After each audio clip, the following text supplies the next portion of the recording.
bara bara bara gatiin shunkurtii dabalee timaatimnuu dhibba galee biyya minaa biyya cubbuu zeeroo taate gatiin lubbuu waan arginu hunduu faallaa ni ajjeesu ni awwaalla isa dhiyoo kan nu biraa du'a lammii du'a firaa hooma waa gochuu hin dandeenye riib jenna mana teenye. Situu diriiree of qochisiisee jedhe gaarri lafa diriiraa gad ilaale. Ammas diriirtee of qochisiistaa? Moo gaara taatee of kabachiistaa? Ammas salphattee qeenkee jeeqamaa? Moo ulfaataa taata tulluu beekama? Ammas muramtee dhiiga cobsitaa? Moo burqaa yaaddoo kee qottee gogsitaa?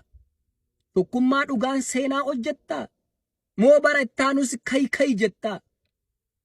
Kan darbeerraa baradhu waan siif ta'u maladhu. Mangisti maalidha? Torbaan lama kana keessatti ummanni keenya 500 ol ajjeefame. Ummanni keenya 400 ol buqqaafame. Ummata kana deebisanii ijaaruudhaaf wanti mangistiin jedhe tokko jiru. Oma caluma jedhe akkuma keenya. Mangistiin keenya waa'ee misoomaasa. TV'n keenya TV'n naannoo Oromiyaa OBN waa'ee Malkaamuu Tabajjee waa'ee Alamaayyoo Galaagayaasa. Maalidha? Mangisti ati eenyuun bulchaa jirta? Ummata Oromoo moo ummata Bujumburaaf Burundii bulchaa jirta? Akkuma keenyaa cal jette atoo. Ara mangisti waa jedhi ummanni rakkachaa jira. Ara mangisti waa jedhi adaraa eeggi.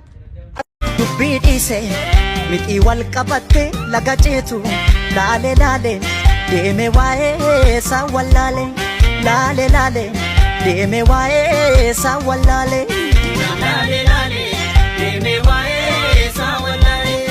Nama bineensan qabu kuleen cillee dhalee booda kodhollee dhala tilma baattiin umbaane keenya kuniyyuu falaayi akka ijaafa daamii halaalatti walleensan atti kaanis seenaa dagatee mana gumaa walgeessan atti mana gumaataa malee mana gumaan hungeessine arabunda dandeessa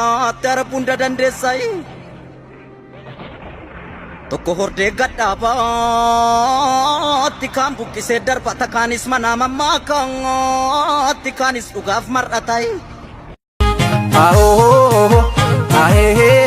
Yaa gartuu gootii burree waa bongoota biyya gurgurree.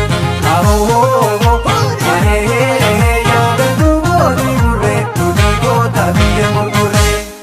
Beelafee bulleessine waa bongoota